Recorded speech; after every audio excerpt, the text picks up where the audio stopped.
October 21st, 2020. 6 months and 15 days after launch, Jeffrey Katzenberg and Meg Whitman published an open letter to employees, investors, and the press. Quibi is not succeeding, it read. Likely for one of two reasons. Because the idea itself wasn't strong enough to justify a standalone streaming service, or because of our timing. They offered those two explanations. There was a third they did not name, and it was the one that mattered. By the time that letter went out, most of the money was gone. Quibi had raised $1.75 billion before it ever had a subscriber, and it was shutting down faster than almost any venture of its scale in modern media history. To understand the collapse, rewind to 2018. Jeffrey Katzenberg was not a startup founder in any ordinary sense. He had run animation at Disney through its renaissance, then co-founded DreamWorks. He was Hollywood's idea of Hollywood, a man who had spent 40 years believing one thing above all others, that content is king. His pitch was simple and seductive. Mobile video was full of garbage, shaky clips, amateur footage, the endless churn of free apps. What if you brought real Hollywood production to the small screen in pieces, short enough to watch between moments? Quick bites. Quibi. To run it, he recruited Meg Whitman, former CEO of eBay and Hewlett-Packard, a heavyweight operator brought in to give the venture corporate discipline. And the money followed the names. Disney, NBC Universal, Sony, Warner Media, Alibaba, Goldman Sachs. $1.75 billion committed to an app that did not yet exist, on the strength of Katzenberg's conviction.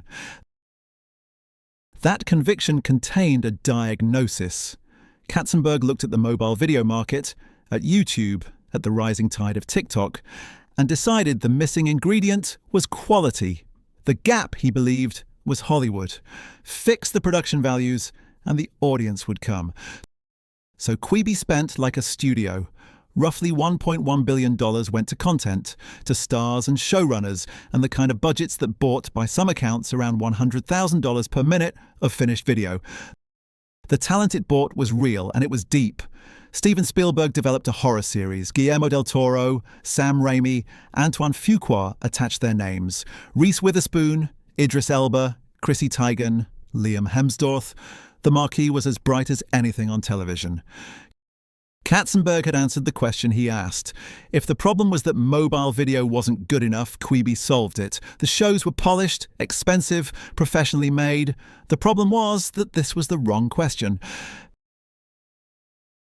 Because the real decisions, the ones that would kill the company, were not about content at all. They were about distribution and behavior, and they were locked in before launch.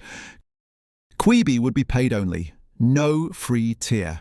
A subscription from the first second, $4.99 a month with ads or $7.99 without, gating the door before anyone had seen what was inside. Quibi would be mobile only. No web player, no living room app, no casting to a television. The whole premise was that you watched on your phone in the in-between minutes of a commute or a coffee line. The quick bites thesis built directly into the architecture. And Quibi would be closed. In its first version, you could not take a screenshot. You could not clip a scene. You could not share a moment to Twitter or Instagram or anywhere else. The content was sealed inside the app. Each of these was a road chosen, and each had a road not taken beside it. There could have been a free tier to build an audience. There could have been a web and TV version to meet people where they watched. There could have been sharing, the single mechanism by which everything else on the internet grew. In place of virality, Quibi offered engineering. Its crown jewel was a feature called Turnstile, patented technology that let a video rotate seamlessly between vertical and horizontal as you turned your phone, reframing the shot in real time so it looked right either way. It was genuinely clever, expensive to build, and central to the pitch. It was also a perfect emblem of the mistake. Quibi poured its ingenuity into how a single isolated viewer held a device, and almost none into how that viewer might pull in a second viewer and a third. It optimized the watch. It never built the loop. Then came the number that exposed everything. Quibi launched on April 6, 2020. In its first days, it drew strong curiosity. Somewhere around 1.7 million downloads in the opening week, a respectable start for any app. but downloads are a promise, not a payment. Behind the headline, conversion to paid subscribers ran in the low single digits, and the people who did sign up churned out fast once the free trials ended. By the numbers that mattered, almost no one was staying. Set that against the competition. The same spring, TikTok was free, endlessly shareable, and exploding. Its videos spilling across every other platform, each clip an advertisement for the next. YouTube was free and everywhere. Quibi was asking people to pay on one device for content they could not show to a single friend. Now, the timing. Quibi launched in April 2020, the precise moment the world locked down. And here the company found its alibi. The watch between moments use case, the commute, the line, the waiting room, simply evaporated. There were no in-between moments. There was only the couch, and the couch had a television, and Quibi could not reach it. That story is true as far as it goes. The pandemic did erase Quibi's imagined occasion, but it functions as an alibi precisely because it points at timing, Katzenberg's own second reason, and away from design. The deeper flaw had nothing to do with the virus. It was that Quibi's content, by deliberate choice, could not be clipped or shared into the viral loop that defined the era. Even a hit show generated no fragments, no memes, no screenshots traveling through group chats and feeds. A studio releases a film and hopes the world talks about it. Quibi made it technically impossible for the world to show what it was talking about. That decision was made in 2018. COVID only removed the last excuse for not noticing. The scramble came too late. Within weeks of launch, Quibi began rushing out the features it had ruled out by design. The ability to take screenshots, then the ability to cast to a television. The closed garden was being pried open in public, a month at a time, by a company that had spent a year and $1 billion building the walls. It was not enough, and there was no runway to find out if it could ever be. In October, the founders chose to wind the company down rather than burn through what remained. They returned roughly $350 million to investors, a salvage operation conducted on the wreck of one of the best-funded launches the industry had seen.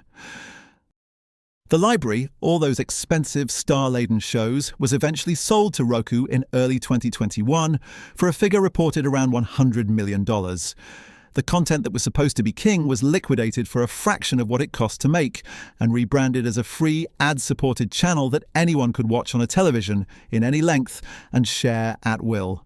Everything Quibi had refused to be.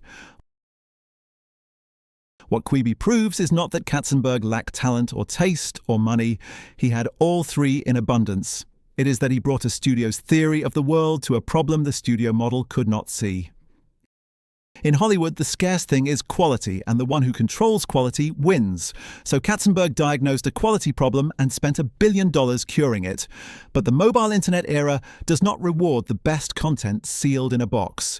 It rewards content that moves, that is free to enter, easy to share, available on every screen, and built to reproduce itself. The platform era had a different king, and its name was distribution.